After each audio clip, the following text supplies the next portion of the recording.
So we're on day 2 of our trip to Tasmania. On our first visit for the day, we're heading up to Montane Bonsai, owned by Jarryd Bailey. So excited to check out his garden, and then after that we're heading to the Tasmanian Botanical Gardens, and pretty keen to check that out and see some of the old trees and the gardens there.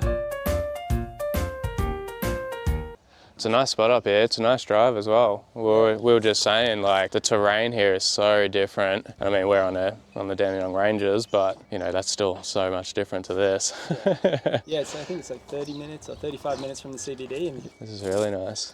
yeah, so the garden is a good mix of like native pieces, a lot of like exotic pieces, rare plants like endemic to Tasmania. You see a good mix of plants, some stuff you've probably not seen before. This island's very similar to Japan, so once you get into the mountains. We literally said that on the way here. Just the whole like look and the environment of it, and just the mountains is so similar to Japan. Yeah. Come in. Yeah, cool. We'll have a walk around. Cheers.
There's a lot of it like Yamadori that you've collected yourself, or yeah. Yeah, pretty much all the collected trees are pieces that we've collected over the years. Yes, we're very lucky here in that we can get permission to do it. Yeah. Is it a bit of a process here, or I suppose they're pretty selective about who can do it and where you can do it and where. Yeah. Do you have to travel far then, like from here, to be able to collect? Sometimes it's big trips. Sometimes. There's a few spots that are local, but cleaned up pretty quickly. Yeah. Half the fun is making a bit of a trip out of it as well. So yeah. This is type of endangered eucalypt that's native only to Hobart. Really? Yeah, Okay. The leaf is tiny too. And beautiful colours. Blues and purples. Yeah. Wow. It does all the naughty things that eucalypts like to do. Yeah, you guys are pretty lucky in Melbourne. Yeah, particularly like the Dandenong Ranges. I mean, I live like 20 minutes from the nursery. It's a completely different climate. Like a garden hotspot, that area? Yeah. A lot of growers like in the area, like commercial growers. And then we're now situated in like Cloud Hill Gardens, which is just like 5 acres of manicured garden. You help with the setup of the new space? Yeah, so that's actually originally how I started. Yeah, they were pretty much about to start moving, and he was like, oh, you can come and give me a hand just to, help build out the place. I was like, yeah, sick. Just being around him and the trees and the environment was sort of perfect. Yeah, I sort of never left. He hasn't been able to get rid of me, so with the timing of it worked out. Yeah, crazy. You might have seen a photo of this. Yeah, I have actually, yeah. I don't think a lot of people know that it's built primarily from the back. Yeah. There's no way to bend that branch without the whole piece. And it just wouldn't be the same if you change the angle or anything. This is the best viewing angle of the piece, Yeah, it's a bit hard to get that 3D look of a tree in a photo. Yeah. Even a video sometimes, like it still doesn't translate the same as seeing it in person, so. Yeah.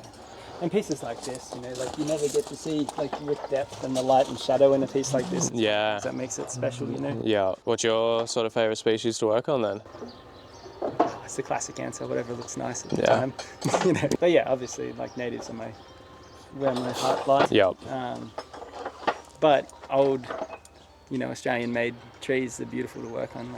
I just cleaned out this big radiata here. It's just when you work on a tree like that's been made by multiple generations of Australian artists and see their work overlaid one on top of each other. When you makes it a bit more special. Like, this is amazing. Yeah. And then you move on to the next. The next day it's different. Yeah,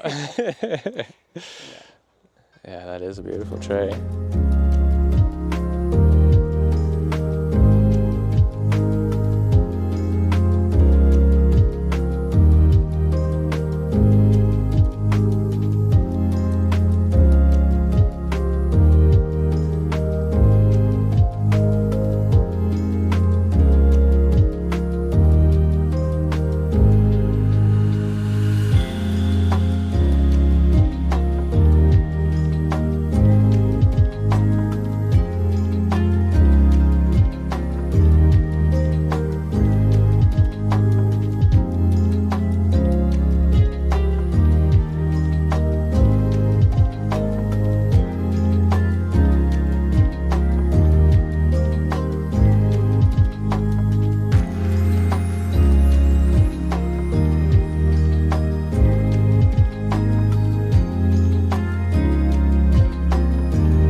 lot of like client trees here, or primarily yours?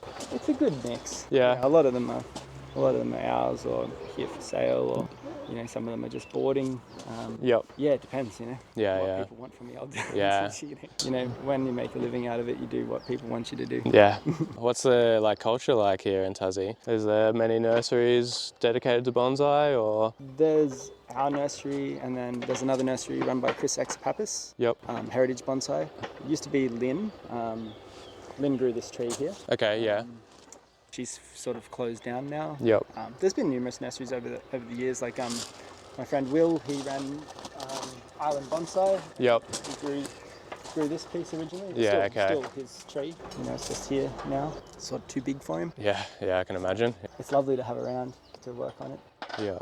And what's the general public like in terms of bonsai? Yeah, I think a little bit of that middle range level of work a lot of the time. And then I think when people are exposed to more and more good bonsai, they're like, well, how do I get there? And then you show them how to get there, and you help them acquire the trees and what they need and the skill set, and then everything seems to slowly lift. So there's more and more people. Some people start with absolutely nothing, and they're already well ahead of people because they invest in resources into it. Yeah, and then there's other people that are just happy tinkering. Yeah. So are you building up a collection of your own now? Yeah. Probably shouldn't say too much around my wife. Oh, yeah. Nah. I know how much. Sometimes they just multiply on their own. Yeah. Come home, I'm like, is that a new tree? No, that one was just tucked around. Yeah, exactly, no, I've had that for ages. I just brought it home, yeah. No, I've got maybe 10 or so nice trees with a bit of age and history to them, but definitely working towards, I really want to work on Aussie natives more. Oh, they're worth growing.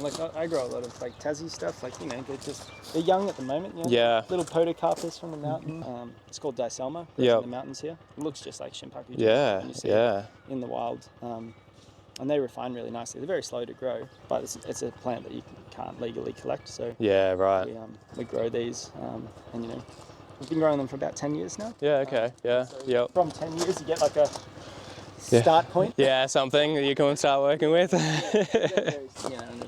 So I mainly grow just a lot of the mountain conifers and stuff that you can't acquire. By means other than growing. Yeah. If I want it, no one else can do the work for me. Yeah, exactly. Yeah. I'll show you what these little pompines can become. Yeah. Yes. Hi, yeah. Hannah, I'm Yeah. Jarryd Bailey. Oh, nice to meet you. It's warm in here. Yeah. I was It's a, thinking it's a bit slightly. It is very This warm. doubles the growth rate. yeah. But this is what you get. That's 10 years Yep. worth of work. Oh, wow. And Yeah. that's what all of these are. So these are all ready to have that next level of work done to them. Yep. When I get around to it. Yeah. But yeah, so it's 10 years of work to a useful plant. Yeah. In this climate, it's pretty good. Yeah. I was just thinking, moving bits and pieces away. I was just thinking. A lot of she oaks as well, I've noticed. Yeah. I mean, with the bark like that.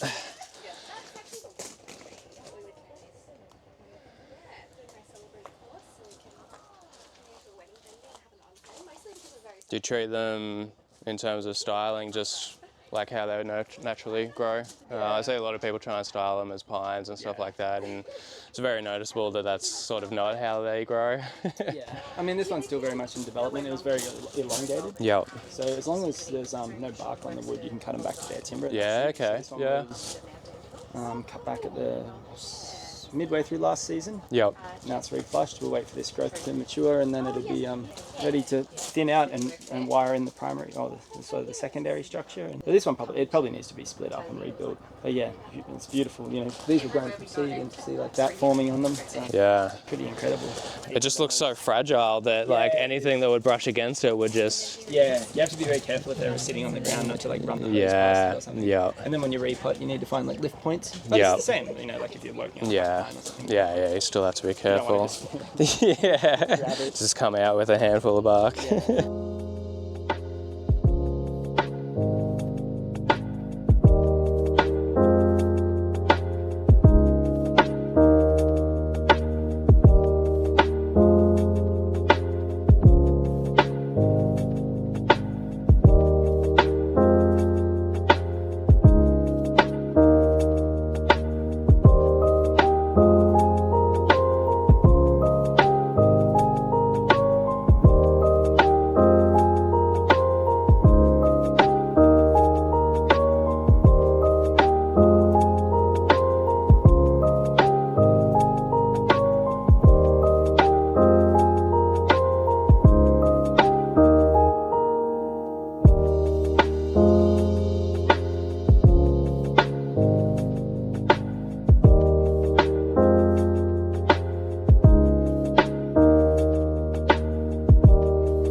How are we enjoying our walk through the botanical gardens so far? It's beautiful. Yeah. Lots of trees, Mm-hmm. but really pretty. Nice. I'm also enjoying it, in case you were wondering. I wasn't.